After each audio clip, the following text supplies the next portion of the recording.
Okay, I'm alive, and this is going to be gang stalking tactics for any victims who have been victims of pedophilia. I can't stand that word. Anyway, so I do believe that these are more gang stalking tactics more than just the individual that victimized you. So I'm specifically right now going to be talking about not just females, but boys too, or guys who have come of age or who have arrived, better word, at the age of 16, 17, 18, or whatnot, and some are much younger. These bad things have happened to them, and growing up, these are some of the things that I have observed because I have been involved with the circle of child protective services. I know a lot of people from child protective services. I have listened to a lot of stories from people from child protective services. I have witnessed a lot from child protective services. So I'm going to share some of my thoughts about it without being too personal because these are confidential matters and I want to respect everybody's confidentiality. Okay? So, if you've ever heard of like these group homes that they take little boys to and little girls to, this is what I'm specifically really talking to right now, and how group homes can be dangerous for these kids sometimes.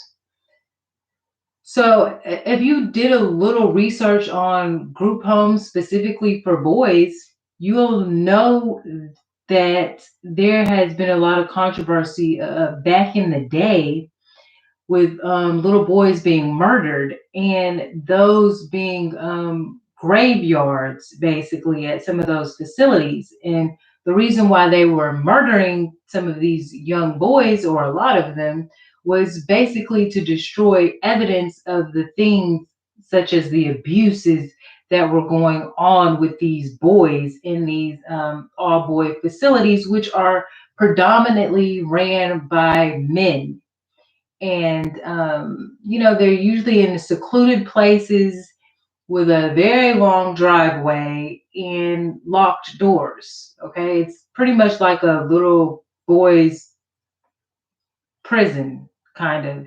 Even though it's supposed to be to help them, at the age that I'm at now, that's kind of how I view it. So some of the tactics that these people will use to set you up, they'll try to set you up for failure beyond the fact that you were already victimized by them. And the reason why they will do this is for obvious reasons. But I'm gonna share with you some of the things that I've written down here because you know I don't want it to go straight. I don't want it to be straight from my mind because I might miss something. I wrote this down. So, one thing that they will do is instead of allowing these males, these little boys, and these females to be in a therapeutic type setting or a counseling type setting, instead of that, what they'll try to convince you of when you get much older is that one, they won't put you in a therapeutic or counseling setting for long enough because you still haven't fully developed into an adult. A lot of this is happening to people when they're 4, 5, 8, 10, 12, 15. You're going to need counseling probably for the rest of your life. And you're definitely going to need it until you're at least, I would say, 25. Okay. So instead of them giving you that proper type of counseling for a consistent amount of time over a very long time period, they will try to convince you to sign up for some type of mental health disability with MHAR. Is that how you say it? I'm not sure. But they'll try to get you to sign up with those. And a lot of those younger people, a lot of them are intelligent and very creative and empowering type people, and they know their abilities. Besides the fact that they were victimized, they know that they, have certain character attributes that can help them make it in life despite what has happened to them. So they're not as eager to sign up for mental disability. you know they're more attracted to therapy or counseling. Okay. So that's one way that they could feel, and that they will feel set up by society. Now, these people are what we call wards of the state.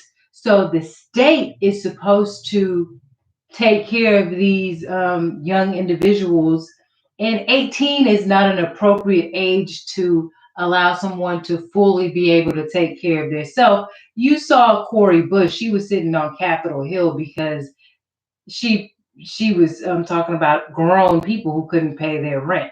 Now you're talking about an 18-year-old who came out of foster care, and you told these foster care children, here's another tactic, whether they know it or not. Um, Make sure you just keep your head in the books, which is perfectly fine. But then the second part is, don't pay attention to boys. Don't have relationships with don't have the relationships or communication with the opposite sex, because you need to focus on school. Now, you need to build relationships, especially when you're in CPS or you're a ward of the state, because when you turn 18, you're going to need the utmost amount of help, right? So, discouraging them from having appropriate relationships with the opposite gender is not a technique that's going to help them. And in fact, that's something you want to promote, because you're allowed to monitor, if you're the appropriate type of parent, those relationships that they do have with the opposite gender. They can sit down in the living room where you're watching and watch a appropriate movie. They can go outside and play basketball. They can go, to certain events that you chauffeur them in. Okay, discouraging, not just pu- just discouraging communications with the opposite gender is a horrible tactic that these people will use. I don't know if it's on purpose or not, but it's not a good thing. The next thing is that deeper, even deeper and more vicious, is the street theater that they will facilitate when they know that, especially the perpetrator knows that they have victimized you. They may get gangs and organizations of people to perform street theater on you, knowing how you were victimized. So they will, like, what some of these gangs, people who are testifying against gang stalkers are talking about, bringing little kids around you, and they might bring a little kid who's appropriate, like they're, no, I'm sorry, not appropriate, inappropriate, like not sitting in the chair properly, like if a little girl was sitting, inappropriately, or they're just their awakening of certain things has been exposed, and it's not good. And they'll bring some of those kids who suffered the same things that you suffered possibly around you, and they'll also bring kids who were even more traumatized and went through even more things that you went through when you were a kid. And these kids are extremely, inappropriate acting. It's not their fault. It's because of what they've been through. But they'll bring those people to people who have been victimized. And these gang stalkers' hope is that you will repeat the cycle. And by you repeating the cycle, that allows them to it allows them to take the pressure off of the main um what did I call that? The main or the original perpetrator. Because if they can get you to repeat the cycle, now that kind of takes some of the pressure off of them. Now the focus is going to be on you being a criminal and you being a pedophile and you being a child abuser. And some of these, especially the boys, they don't really talk about what happened to them. They get threatened at a young age. If you tell them, I'll come after you, I'll hunt you down, I'll kill you, I'll have you locked up, I'll do this, they're the boogeyman. They're this large giant person and you're just a little kid, or you're just a naive vulnerable person believing everything that they're going to say, and you haven't had the guidance that has built you up and strengthened you up enough to be able to fight these demonic people and these demonic forces. Okay, so that's one tactic that they'll use. Their goal is to commit you to prison. To offset the pressure on the main or original perpetrator, they killed these boys for, revealing the truth. But, this is happening to so many people. It's like, how can you not reveal the truth? So overall, this is going to be not a very long video. Hopefully, it always seems longer than it. I feel like I'm talking for like 5 minutes and then it's like 11 minutes. So the perpetrator will want you to repeat the cycle. That takes pressure off of them. Somebody keeps coming in and out of the room. It's like, okay, like you saying something that's triggering me, and I don't know. I don't know who that person is, but that's how they're giving me that type of feeling. I don't know. So they want you to. They encourage you to be a perpetrator like them, because that does not get down to the root of the problem. That helps them in a way, because now you're locked up in jail and they're still somewhere out there running free, doing these things and committing these crimes to more people. You are one of those people who've never talked about it. You don't want to talk about it, maybe for good reasons. But this is helping the perpetrator. There's a quote, I have to find it. I wrote it down. It said something about, like, the only reason why evil persists is because good men don't fight against it. They don't speak out against it. So that, to sum it up, they want you to say that you have a mental disability, which can work greatly against you. You don't have the ability to protect yourself anymore, which God knows you're probably someone who needs to protect yourself. And you might be looked at as a certain type of way. Sure, you'll get a check, but maybe you don't need a check. Maybe you're the type of person who can get out here and be a productive person. But first, you need therapy and you need counseling, and you need that at a very young age. So why isn't the systems providing money for these children to get therapy and counseling, instead of throwing medication at them and saying that's going to suffice, and you know not giving them the proper therapy and counseling that they need, that's absolutely needed 100%. I mean, you have these female politicians right now talking about everything for the immigrants and immigration, but we have people right here that were former foster children and that are foster children who are not getting therapy for crimes that were committed against them. And it's not their choice. It's not a choice if you were abused sexually or mentally, if you have a choice to take counseling or therapy or not. No, I don't think so. I think it needs to be mandatory, and I think it needs to be at least till you're 25 years old. And I think that it needs to be free. It needs to be free. They want free lunches for everybody. Ilhan Omar, she wants free rent for everybody. We have people that are wards of the states here that need to be taken care of, that are Americans, that have been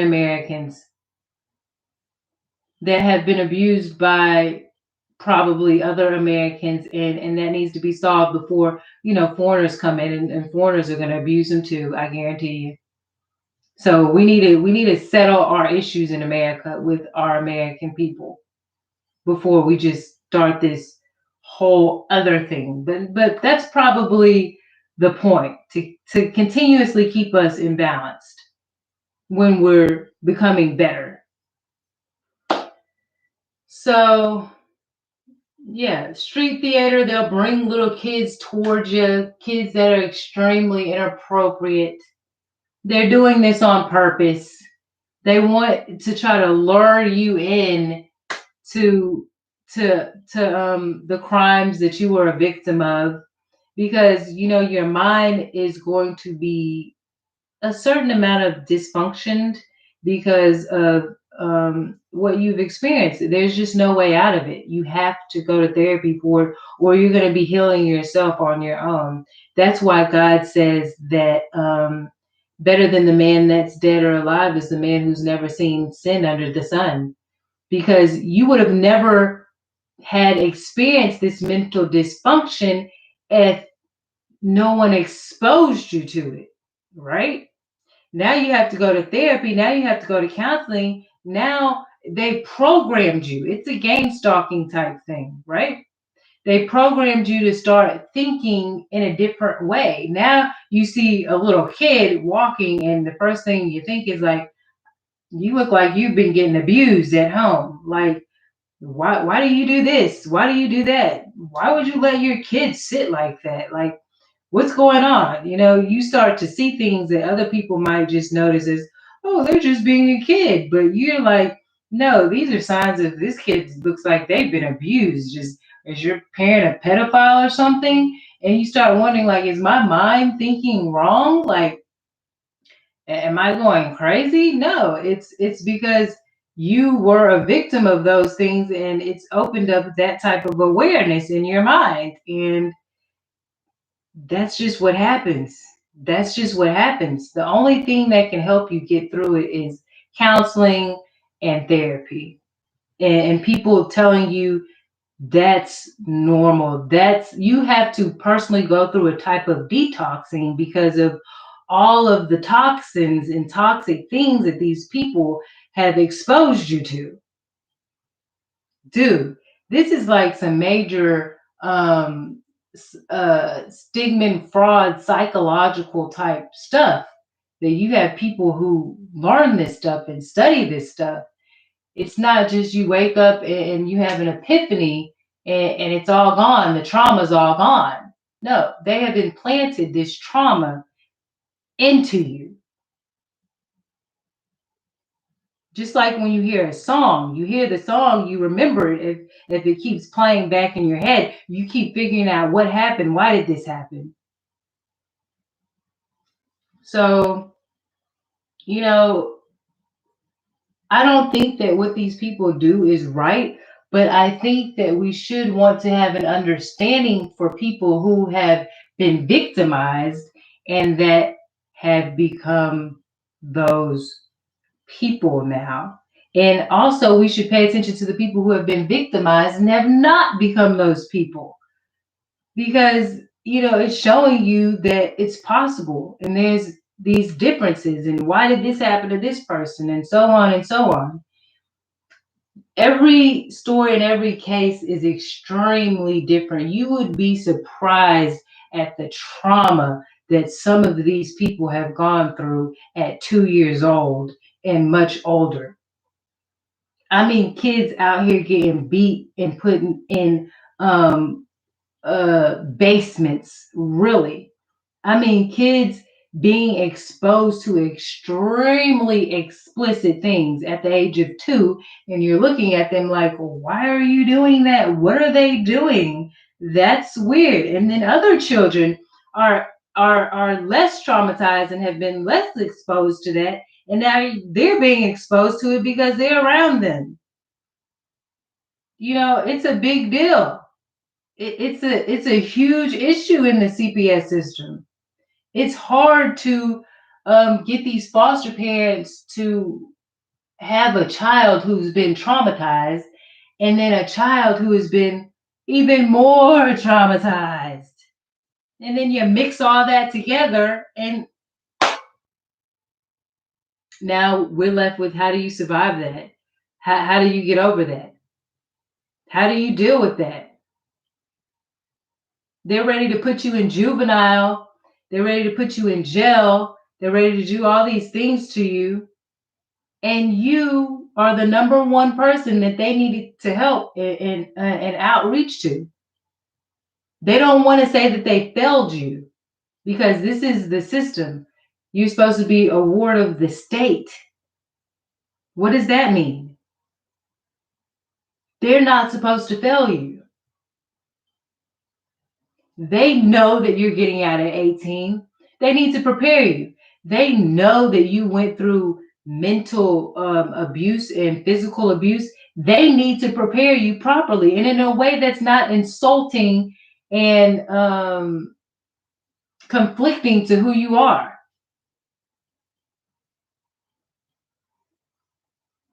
So basically, that's really all that I have to say. For any of you people who have been victims of this and struggle with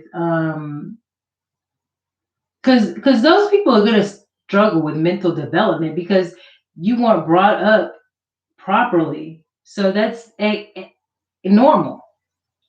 So people who have gone through that, I just want you to know that there are plenty of people going through this. There are plenty of people trying to figure it out. There are people who have figured it out, and it's a journey of detoxing, and everybody in the world is going to experience some of it because you have these things on TV. They're just popping it up in your face. So everybody is experiencing a level of this type of trauma, and other people are just experiencing um, you know a small level. Some people are experiencing extreme levels, but you know, there's so much more to it. There's so much more to it. And people like to talk about people a lot when they go through things, and they like to talk about how people are horrible and bad and this and that. And sometimes the perpetrator is the one that does that, because that helps them to not be shunned or shamed. Because when we discover, hey, you had a lot to do with this. You know what I'm saying? Oh, no, no, no, no, no, no. They don't want to be a part of that. They're going to try to throw all of it on the victims, and the victims also who became perpetrators. This isn't about making an excuse for anyone. This is about showing the truth so that people can have understanding, and then you can determine how you feel based off of what you understand and what you see and what you've heard. So thank you guys for listening. I know that was a little draining, but it was well meant to be out there. So I will see you guys later. If you have not subscribed, subscribe. I will see you guys later. Bye.